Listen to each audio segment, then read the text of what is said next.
आत्मा की खोज, अनंत शक्ति, आनंद और शांति, ईश्वरीय भक्ति के लिए जुड़े रहें हमारे चैनल से।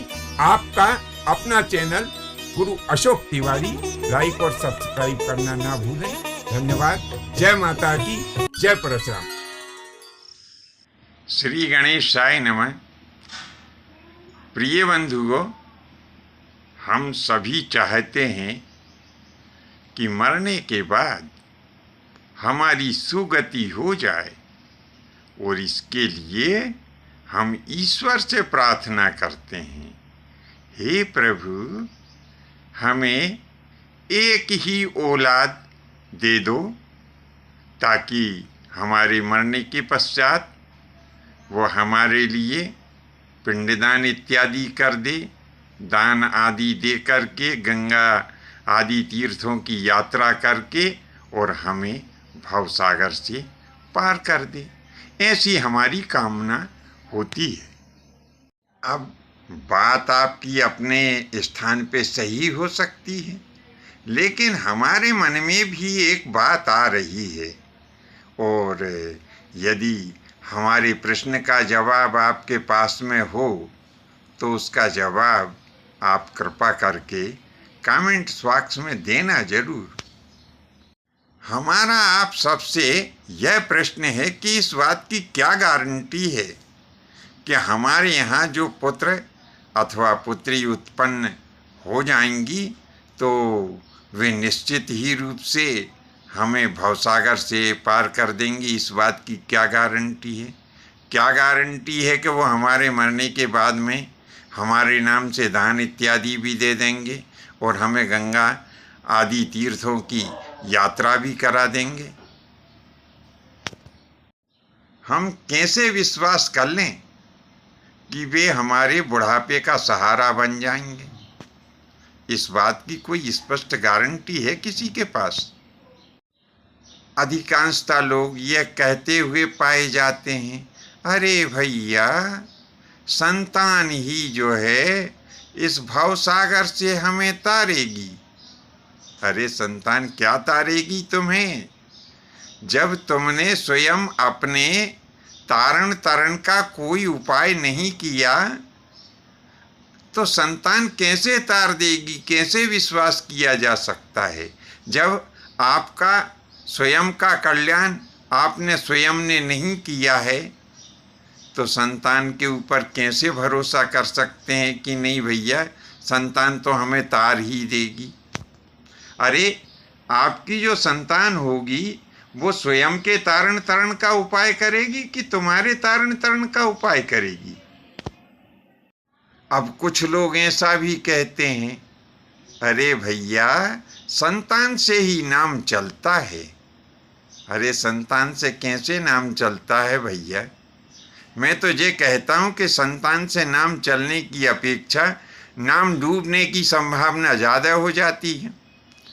अब किसी के यहाँ कोई संतान हुई और वह संतान चोरी करने वाली हो गई, झूठ बोलने वाली हो गई, दूसरों को दगा देने वाली हो गई, नाना प्रकार के जो पाप कर्म हैं उनको करने वाली संतान यदि हो गई, तो अब आप बताइए कि आपका नाम चला या डूबा?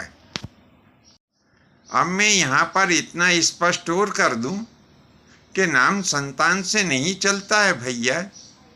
अरे नाम तो चलता है अपने सुकर्मों से। अब आप ही बता दीजिए कि कब संत तुलसीदास हुए हैं और संत रैदास को हुए कितना सारा समय व्यतीत हो गया है। सूरदास कब हुए थे, लेकिन उनका नाम आज भी चल रहा है। क्यों चल रहा है? ऐसे बहुत सारे संत हैं जिनके मैं नाम नहीं ले पाया हूँ, लेकिन उनके नाम आज भी चल रहे हैं। क्यों चल रहे हैं? कि उन्होंने स्वयं अच्छे कर्म किए। वे इस बात पे बैठे नहीं रहे कि भगवान हमें संतान दे और संतान से हमारा नाम चले। उन्होंने स्वयं ऐसे अच्छे कर्म किए हैं जिससे कि उनका नाम आज भी चल रहा है और आगे भी चलेगा। इसीलिए हमें अपने तारण तरण का उपाय स्वयं ही करना होगा। अब आपके मन में सवाल ये उठ रहा होगा कि वे कौन से उपाय हैं जिनको करने के पश्चात हम इस भवसागर से पार हो सकें। तो आपके मन में प्रश्न उठना स्वाभाविक भी है और हम अपने सामर्थ्य के अनुसार उसका उत्तर आपको दे भी रहे हैं। तो भवसागर से तारण तरण के उपाय के संबंध में जब हम शास्त्रों का अवलोकन करते हैं कि हम कैसे इस भवसागर से पार हों, तो हमें जवाब मिलता है कि ईश्वरीय नाम का चिंतन करो। ईश्वरीय नाम का चिंतन करने से आप उस नाम को जपते जपते धीरे धीरे भवसागर से पार हो जाएंगे। अब एक सवाल और उठा फिर मन में, कौन सा? कि क्या भगवान के नाम का जाप करने से भी बड़ा कोई उपाय है जिसको करने के पश्चात हम भवसागर से पार हो जाएं? तो शास्त्रों में उसका भी जवाब दिया है। बिल्कुल, भगवान के नाम जप से भी बड़ा उपाय है। तो उसका जवाब हमें मिला शास्त्रों के अनुसार कि नाम जप से भी बड़ा उपाय है कि यदि आप भवसागर से पार होना चाहते हैं तो आप एक कुआं खोदा दें। तो फिर मन में कौतूहल हुआ कि निश्चय ही जब नाम जप से बड़ा उपाय है तो कुआं खोदाने से भी कोई एक बड़ा उपाय होगा। फिर शास्त्रों का अवलोकन किया तो जवाब मिला कि यदि आप और कुछ अच्छा करना चाहते हैं तो बावड़ी खुदा दें। मन में और जिज्ञासा जागृत हुई कि बावड़ी खुदाने से भी बड़ा कोई उपाय है। तो शास्त्र ने कहा कि हाँ, इससे भी बड़ा उपाय है, आप एक तालाब खुदा दें। तो तालाब खुदाने से भी बड़ा कोई उपाय है। तो उसमें शास्त्र ने कहा कि सबसे बड़ा और सबसे अंतिम उपाय है कि आप एक वृक्ष लगा दें। क्योंकि शास्त्र का कहना है कि 10 पुत्र उत्पन्न हों, उनके बराबर जो पुण्य फल प्राप्त होता है वो तो आपको एक कुआं खुदाने से मिल जाता है, और 10 कुएं खुदाने से जो पुण्य फल प्राप्त होता है वो एक बावड़ी के खुदवाने से प्राप्त हो जाता है, और 10 बावड़ियों के खुदवाने से जो पुण्य फल प्राप्त होता है वो मात्र एक वृक्ष के लगाने से ही आपको वह पुण्य फल प्राप्त हो जाता है। इस प्रकार से जब यदि आप एक पेड़ लगा देते हैं तो उस लगाए गए पेड़ का पुण्य और आपके द्वारा खुदाए गए 10,000 कुओं का पुण्य फल बराबर ही होता है। बंधुओं, वृक्ष लगाने से जो पुण्य फल प्राप्त होता है उसकी महिमा हम कह नहीं सकते, बड़ी ही महिमा है। हम अपने सामर्थ्य के अनुसार वृक्ष लगाने का महत्व आपके सामने प्रस्तुत कर रहे हैं कि जब आप कोई वृक्ष लगाते हैं और वह वृक्ष जब एक विशाल रूप धारण कर लेता है तब क्या होता है कि उसमें हजारों करोड़ों ऐसे पशु पक्षी जीव अपना घर बना लेते हैं। तो आपने एक पेड़ लगाया, लेकिन आपको कितना पुण्य फल मिला कि जितने उसमें पशु पक्षी जीव जंतु शरण ले करके जो उस वृक्ष में निवास कर रहे हैं उतने ही लोगों को मकान यानी भवन दान करने का पुण्य फल आपको प्राप्त हो जाता है, क्योंकि वे आपके द्वारा लगाए गए वृक्ष को अपना आवास बनाते हैं, इसीलिए आपको उतने ही भवन दान करने का पुण्य फल प्राप्त होता है जितने जीव उस वृक्ष में निवास कर रहे हैं। अब उसकी और आगे महिमा सुनिए। मान लो आपने कोई फलदार वृक्ष लगा दिया है, तो आपको पता है कि जब उसमें फल आते हैं और जितने लोग उन फलों को ग्रहण करते हैं उतने लोगों को भोजन कराने का पुण्य फल भी आपको प्राप्त हो जाता है। और एक और परम गोपनीय जो वृक्ष लगाने का महत्व है वो भी हम आपको यहाँ पर बता रहे हैं।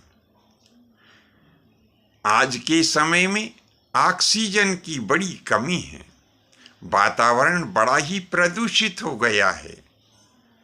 जब आप एक वृक्ष लगाते हैं तो वृक्ष का काम होता है वातावरण को शुद्ध बनाए रखना।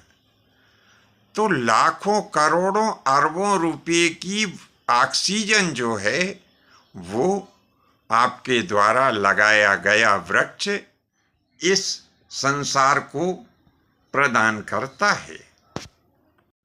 और वहीं वातावरण में जो प्राणघातक गैसें मिली रहती है उन प्राणघातक गैसों को वह वृक्ष अपने में सोख लेता है। इस प्रकार से वृक्ष सभी जीवों के लिए प्राणदायी साबित होता है। अब यह जो वर्षा होती है ना, तो आपको पता है ये वर्षा कैसे होती है? जब समुद्र में तूफान उठता है और वह समुद्र से उठा हुआ तूफान जब आकाशमंडल में विचरण करता है तो ये वृक्ष क्या करते हैं कि आकाश में विचरते हुए उस समुद्री तूफान को अपनी तरफ आकर्षित करते हैं। तो उसमें जो जल होता है वो इनके आकर्षण के प्रभाव से पृथ्वी के ऊपर बरस जाता है। तो जहाँ वृक्ष अधिक होते हैं वहाँ वर्षा भी अधिक होती है। इतना ही नहीं, ये जो पृथ्वी का तापमान है ना, इसको वृक्ष नियंत्रित करते हैं।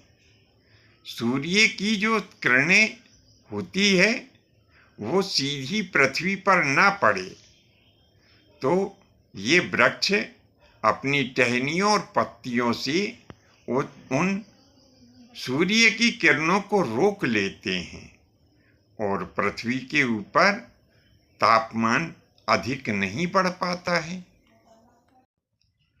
तो इन सब से जो पुण्य उत्पन्न होता है वह उस वृक्ष को लगाने वाले के लिए प्राप्त हो जाता है। बंधुओं, आपकी संतान कपूत निकल सकती है, लेकिन आपके द्वारा लगाया हुआ वृक्ष कभी भी आपका साथ नहीं छोड़ेगा। जब आप बूढ़े भी हो जाएंगे तब भी यदि आपने फलदार वृक्ष लगाया है तो वह वृक्ष फल दे करके और आपका पोषण करता रहेगा।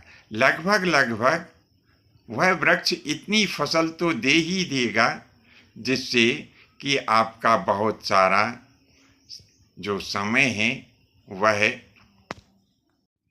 बिना किसी परेशानी और दिक्कत के निकल सकता है।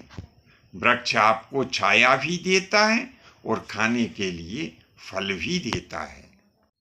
अरे वृक्ष तो उस त्यागी महात्मा के समान है जो कि जब आप मृत्यु को प्राप्त हो जाते हैं तब यह वृक्ष अपनी लकड़ी रूपी अंगों का दान आपके लिए कर देता है। और जब आपका शरीर भस्मीभूत हो जाता है तो यह वृक्ष भी अपने दिए गए उन अंगों के रूप में आपके ही साथ में जल करके भस्म हो जाता है। सारे नातेदार रिश्तेदार सब साथ छोड़ देते हैं, पर आपके द्वारा लगाया गया वृक्ष आपका कभी भी साथ नहीं छोड़ता है। बंधुओं, वर्तमान समय की स्थिति बड़ी ही भयावह है। दिन ब दिन तापमान बड़ी तेज गति से बढ़ रहा है। ऐसे समय में हमें संपूर्ण पृथ्वीवासियों के कल्याण के लिए यह शपथ लेना चाहिए कि प्रत्येक व्यक्ति को अपने जीवन में एक एक वृक्ष अवश्य ही लगाएं।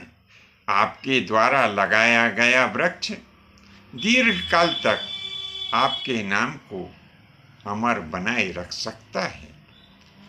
बंधुओं, बहुत से ऐसे समय आते हैं जिन समय में हम फिजूल खर्ची करते हैं और क्षणिक आनंद उसमें रहता है।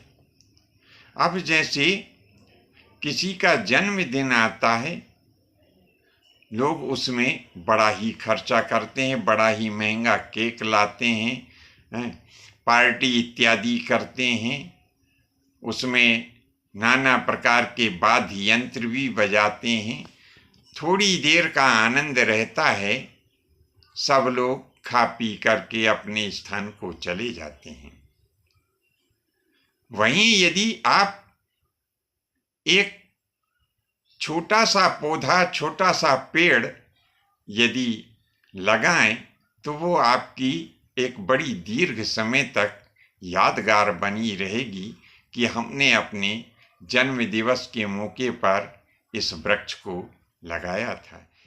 इसी प्रकार से कई लोग विवाह इत्यादि की वर्षगांठ मनाते हैं। कई लोग अपने प्रिय के स्वर्ग गमन की याद में नाना प्रकार से खर्च करते हैं। मैं तो ये कहता हूँ कि आप अपने प्रिय क्षणों की याद में और प्रिय जनों की याद में एक वृक्ष लगाएं और यह यादगार आपको बहुत समय तक बनी रहेगी।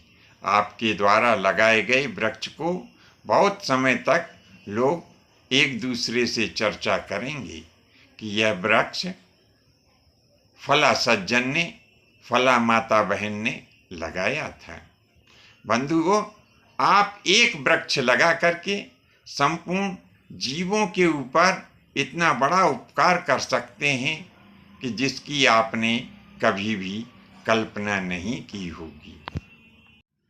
हमारी शब्द रचना वास्तव में बहुत त्रुटिपूर्ण हो सकती है। हमारा सभी माताओं से, बहनों से, भाइयों से हाथ जोड़कर निवेदन है कि आप हमारी शब्द रचना पर ना जाएं, आप हमारे भावों के ऊपर जाएं और यदि हमारे विचार आपको अच्छे लगे हों तो मैं आपसे हाथ जोड़कर आपके चरण स्पर्श करके विनती करता हूँ कि अपने 10 इष्ट मित्रों को यह मेरे विचार अवश्य ही प्रेषित करें और जो सज्जन मेरी बात से सहमत हो वो नीचे कमेंट्स बॉक्स में अपने विचार भी लिखें। आज के लिए बस इतना ही। शेष अगले भाग में नए विषय के साथ में आपकी सेवा में उपस्थित होंगे। आज्ञा दीजिए। धन्यवाद। जय माता की, जय परशुराम जी की।